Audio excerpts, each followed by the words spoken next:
Hello and welcome to Conceptual Physics at Delaware Tech. My name is Dr. Mark Taylor. I think we can all agree that online learning or distance or remote learning is not exactly the optimal way to take a college course. Many of you are still not completely comfortable with the online learning format, and that's quite understandable. Before we go further, I strongly recommend that you take notes while viewing this and any other video for this class. But the vast majority of information in this video can be found in one of two very important reference documents that are both linked in the Week 1 lesson plan announcement. The Welcome to Online Physics reference document and the Course Expectations document. The Welcome document tells you where everything's located along with contact information for a wide range of support services offered at Del Tech, and the Expectations document tells you the rules and regulations, nearly all of which are set by the campus or by the Del Tech Science Department.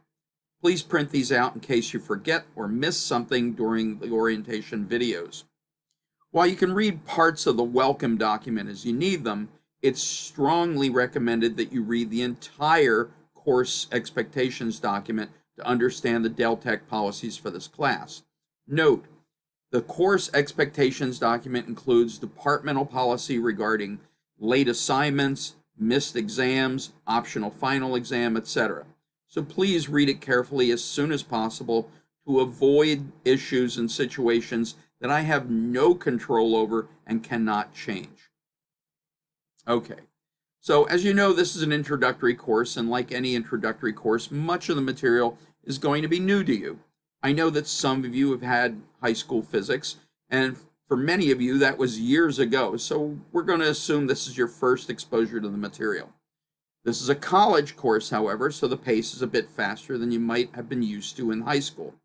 If you're taking this course in the summer, it's a 10-week accelerated session instead of the usual 15-week during the spring or fall semester, so the pace can be quite challenging to many students. Those taking the course in the summer will have a significantly higher workload per week than those taking it in the fall or spring. In any case, it's extremely important you do your absolute best to keep to the detailed course schedule or the weekly lesson plan announcements in terms of watching the lecture videos, as well as submitting labs, problem sets, exams, etc. on time. You can access the detailed course schedule by clicking on the Content button in the blue menu bar at the top of the course page and going to the detailed course schedule. Now, this is a fully online course, 100% online, but for most of us, face-to-face learning is certainly the preferred way to go. I'm also aware that all of you have enormous life, family, and work responsibilities. Now, despite the many issues with online learning, I hope that this format presents you with at least one advantage over taking a course in person on campus. And I'm referring to the fact that a 100% online course uses asynchronous learning, which may be beneficial to many of you. The term asynchronous refers to the fact that the video lectures are not in sync with real time. In other words, you can watch them anytime you want, 24/7. This is not a synchronous course in which we would meet at a specific time, either together in the classroom or on Zoom a couple days a week. Now remember, you are absolutely required to watch all the videos for this class because we're not in a physical classroom, and these videos are your class lectures. Each week, you'll receive a weekly lesson plan announcement with active links to all video lectures, labs, and problem set assignments or testing assessments due for that particular week, along with due dates for each. Watch them anytime during the week, but it's your responsibility to follow each weekly lesson plan announcement and watch those videos following the schedule that's posted. The detailed course schedule has all the same information, but for the entire semester, and can be found on the content page in D2L. I strongly recommend you do your best to keep to the schedule. Now, you'll hear me say this throughout the semester: take advantage of the resources available to you. If you need help, if you're struggling with material, if it's science related, technical, or even administrative, please do not hesitate to contact me immediately by email mg.taylor, Taylor, @dtcc.edu, or come to our student hours twice a week, or come to the tutoring center, which is a virtual tutoring center, also known as the VTC. There are 2 to 3 physics tutors available each semester, including myself at the virtual tutoring center, 5 days a week. The tutoring center opens at 9:30 a.m. Monday through Friday, but it closes at 7:30 p.m. on Monday, Tuesday, Wednesday, and Thursday, and closes a little bit earlier on Friday at 4:30 p.m. Virtual tutoring center is generally closed on Saturdays and Sundays, along with most school holidays. No appointment is ever necessary for the virtual tutoring center unless you want to reserve a particular tutor, including me, for a specific date and time. I'm assigned different hours at the VTC every semester, so I'll post my hours as soon as I know them. Now, the student hours are also by Zoom, and these are on Mondays and Thursdays at 4:30 to 6:30 p.m. I'll do my best to keep regular online student hours available upon request, even during holidays or school closings, assuming I have internet. During the first 2 weeks, I'll have the student hours Zoom link open, so no appointment will be necessary. You can stop by and say hello or just tell me your concerns and questions at the beginning of the semester. By the 3rd week, however, make an appointment for student hours by emailing me. So please make sure you email me by 2 p.m. that day. Remember, we start at 4:30 on Monday and Thursday.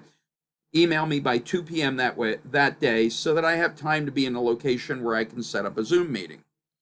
Zoom links and schedules for both the online student hours and the virtual tutoring center are posted in the opening welcome announcement, which you'll see as soon as you open up the course the first time.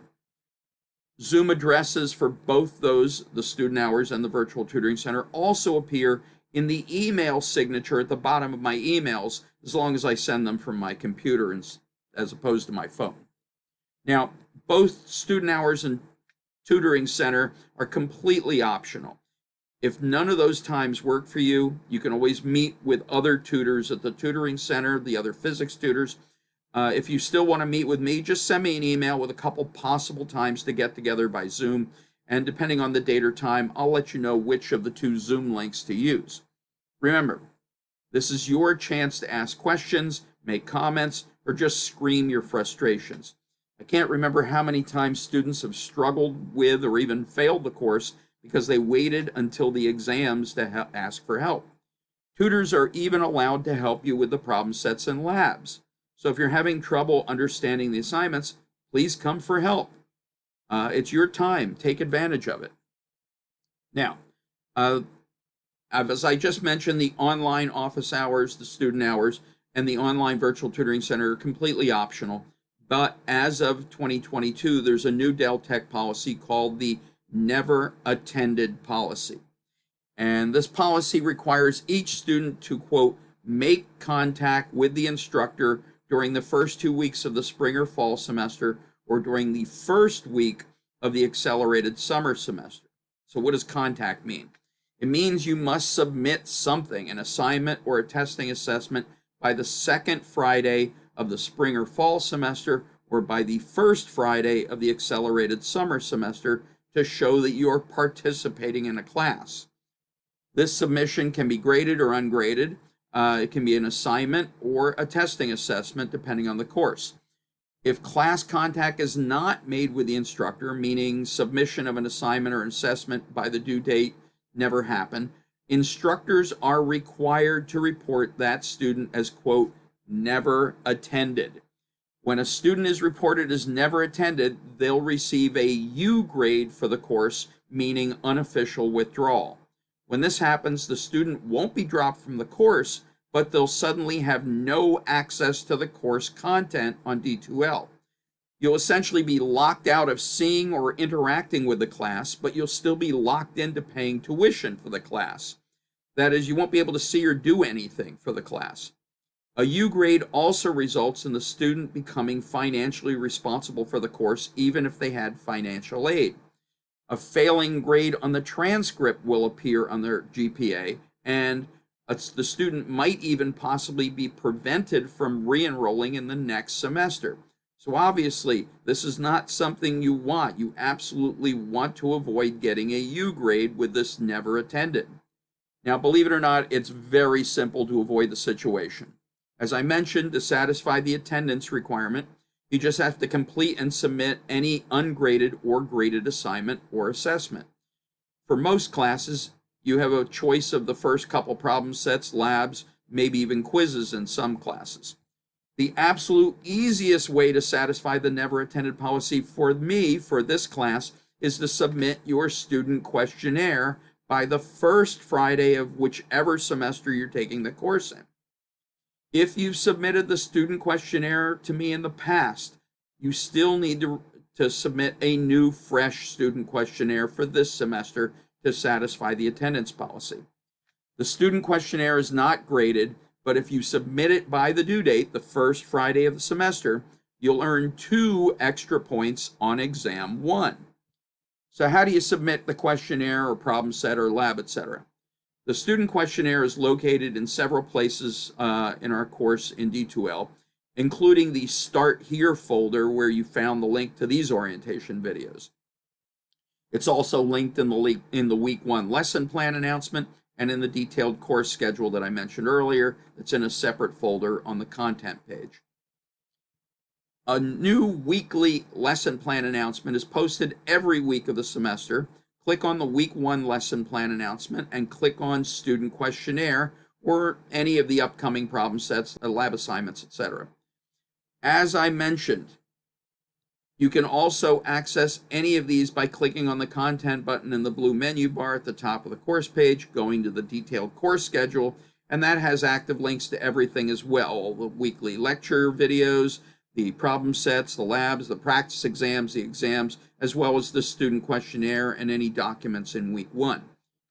Once you click on the student questionnaire, download the file, complete the questionnaire, resave the file, preferably as a PDF, and then just follow the instructions given for submitting the questionnaire. And then you've satisfied the never attended policy for the semester. Now, you can still get a U grade for the course later on by just stopping work, in other words, ghosting the class.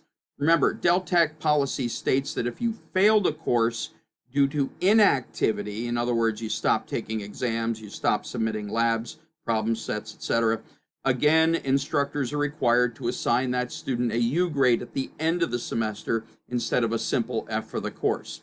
It's always better to drop the course before drop date than to stay enrolled and stop submitting work and risk getting a U grade. So this is precisely why the drop date is posted in your detailed course schedule and in the corresponding weekly lesson plan announcement. All right, so now I'd like to talk about a very important Deltec Science Department policy. Obviously, you need a passing grade that rounds up to a 70 or more in the course. So a 69.5 would round up to a 70. What many students are not aware of, however, is that you must also have a passing grade in 2 composite grades. One is called the lab grade, which is just the labs alone averaged out. And another is called the lecture grade, a lecture composite grade. This is a weighted average of your exams, problem sets, and if we have them, quizzes. Deltec policy requires you to have a passing grade of 70, really 69.5, for all 3 grades, your overall grade, your lecture composite grade, and your lab composite grade. If you want to check, all 3 grades can be found in your grade book, so you'll always see what your exact values are for each of those. Remember, this is departmental policy, so I have 0 discretion to change it. As an example of the policy, let's say you aced your lab grade, but you failed your lecture grade. In other words, your problem sets and your exams average out to below 70. Even if your overall grade is still good, so you can have an 85, but if your lecture grade is failing or your lab grade is failing, you still will receive an F for the course. So it's important to keep up with your labs. It's important for you to prepare for your exams. All right. Instructor communication. My primary means of communication with students is Deltec email, mg.taylor, Taylor, at dtcc.edu. I generally check my email at least 7 times a week, so every day, multiple times a day, so I should get back to you relatively quickly. As I mentioned, your weekly lesson plan announcements are posted as announcements, but I might use your email to contact you directly. Make sure you check your Dell Tech email daily, every day. It's very important you check your email every day to avoid miscommunication. If you have issues logging on to an exam that will close soon, or it shuts down accidentally while you're in the middle of the exam, please don't panic. Just email me. I check my email often, but even if I don't see your email until the next day, I'll know when you contacted me, and I should be able to modify the exam criteria then, including when it's due, and to solve your issue. System glitches can happen. They do happen. So I certainly won't hold you responsible. We'll figure out a solution to the issue together. Please don't let those things stress you out needlessly. I know there's no way to stop the stress, but we'll take care of it. We'll fix whatever it is and get you back on track as soon as possible. All right. Now, I want to talk about something called Chapter 00. This is a unit video that I created called Thinking About Physics, and it's created to help you orient to the material in this class. This video mentions some of the things that confuse students when taking a science course, including the use of words that scientists use a bit differently than when we speak everyday English. It also mentions how many letter abbreviations used by scientists unfortunately get reused for multiple scientific properties or units of those properties. For example, a capital W has many meanings depending on the context. It could mean the property of weight, which is a type of force. It could mean a property of work energy in another context, or even the unit for power, which is called the watt. So physicists have, over the years, have named it with the same letter. I can't control what history has done with these abbreviations, but I'll do my best to let you know which property or unit of the property we're talking about at each time so you don't get confused. This pre-chapter lecture video, the Chapter 00, also walks you through the concept of proportionality and inverse proportionality, which will come up over and over through the course and a lot on the exams. Proportionality refers to the fact that if one property of matter or energy changes, you might find another property also changes by the same factor. For example, I might have a set amount of time that I can be traveling on the road. I'm only able to be on the road for an hour, for instance. My time is constant. So what can I vary? I can vary my speed. Well, if I triple my speed, I will triple the distance I cover in the same amount of time.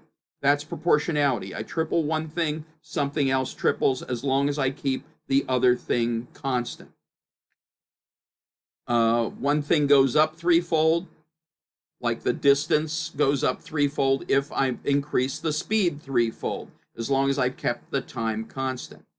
Now, there's another version of this called inverse proportionality. This is when I change one parameter by a certain factor, and the second parameter will also change, but now in the opposite direction.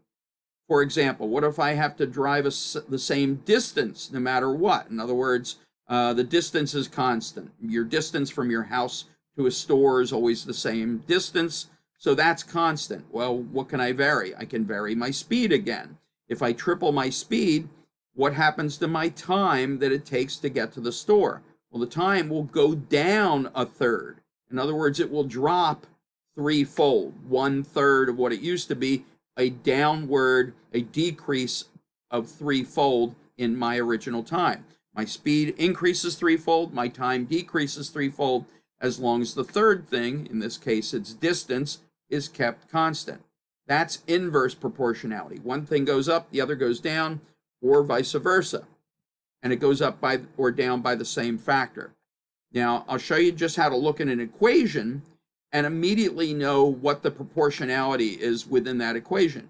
You'll be able to look at an equation and go, oh, this variable is proportional to this one's inversely proportional to this, etc. It's not a particularly exciting thing, but it is extremely important to your success in many calculations throughout the semester, as I mentioned, especially on your exams. All right. One final note before we close. You'll notice in the videos and during these Zoom tutorial sessions, I frequently talk loudly. In fact, I notice I'm doing it right now. And that's because I have a moderate to severe hearing loss in high frequency sound ranges. Unfortunately, that's what happens when you play drums for several decades. I end up talking loudly. I'll probably do it again in a minute. My talking loudly is partly due to my great passion for science, but unfortunately, it's also due to my hearing loss. I don't generally wear my hearing aids because they don't work for my particular type of hearing loss, so I apologize in advance. I assure you, I am not yelling at you. I just tend to drift into louder speech because of my damaged hearing. Please let me know if my volume goes up and it irritates you. Let me know if even if it doesn't irritate you. Please feel free to say, Dr. Taylor, you're getting loud, and I'll say, oh, thanks for reminding me. I'll try to quiet down. Believe it or not, you'll be helping me by reminding me to bring my volume down. I won't take it personal. I just don't want to give you the impression it's anything besides my partial hearing loss. Okay, to wrap things up, please remember to follow each weekly lesson plan announcement or the detailed course schedule, which has everything in it for this class, both of which have active links to everything you need to watch, download, read, complete, and submit for the class, along with due dates. With that, I wish you the best of luck, and as always, please feel free to ask questions when you need assistance. Thank you very much.